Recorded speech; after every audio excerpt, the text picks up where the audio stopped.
And good morning, world. It's Tuesday, it's the 20th of 2023.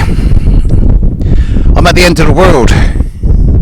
I'm at the deepest most of the Republic of Ireland, overlooking the Atlantic. The waves are crashing in. In this last month, in this last week, the sun has moved from Pisces into Aries. We've had the equinox. Pluto has moved from Capricorn into Aquarius.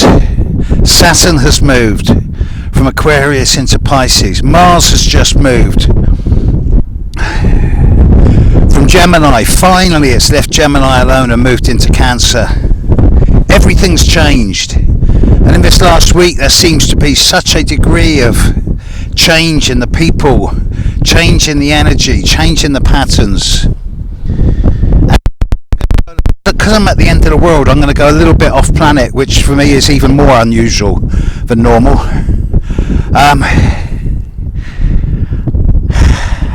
I can't prove this scientifically, not in a way that would satisfy astronomers or scientists.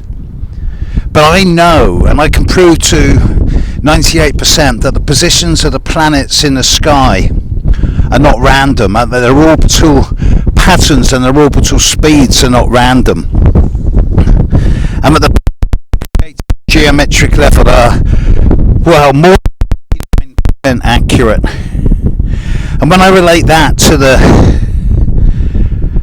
frequency ratios of ferns unfolding and flowers opening,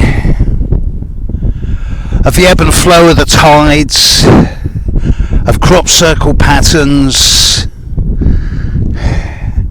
the older I get, the more I see the patterns in people's horoscopes replicating the patterns of nature, the more I realise that everything's related to frequency, resonance, pattern, geometry. It's not magic, because magic is, well, it's not rational. And we're a weird mix as a species of the quest for rational, scientific, logical thought with the irrational, instinctual sense for compassion, empathy, love, and magic. And we seem to be some type of interface world and the hope for a more structured future. There's never been anything like us on planet. And now with all the changes going on, as replicated both above and below, we seem to be at the time of concentrated and complete change, at a time where we've never experienced anything like this before.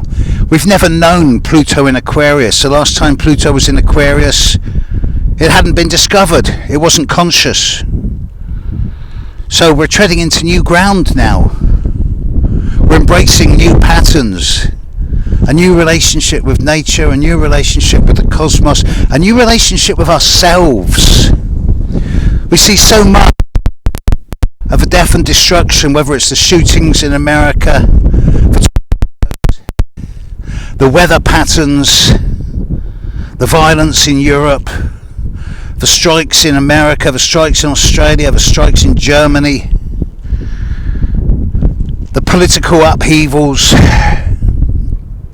the madness that's happening in Florida with the pornography of Michelangelo's David as being seen as pornography. It's just, the world's going crazy.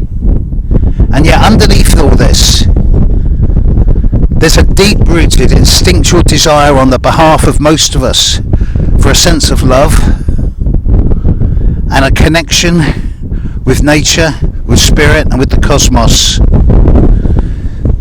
that defies rationality, that defies explanation and order. And yet without order, there is no future. There needs to be some semblance of structure to move into the future, but not in a way that's controlled and dominated. If one thing that Pluto in Aquarius will stand for, it will be the end, finally, of the old hypocrisy of controlling nature, the need for scientific rationality, the rise in our appreciation of nature of femininity, the end of scientific rationality and ego, culture based on beauty and love, explanation and science. And that's where astrology comes in. Astrology is a true blend of art, science, geometry, intuition and psychology. It's a beautiful reference that links above and below. It links the cosmos with Earth and with human behavioural patterns. And now, at a time of great concentrated change, I found myself literally at the end of the world. Literally at the deepest, most southwesterly point of mainland Europe, of Europe. And I think to myself, what a wonderful world. Catch you later, world. Bye now.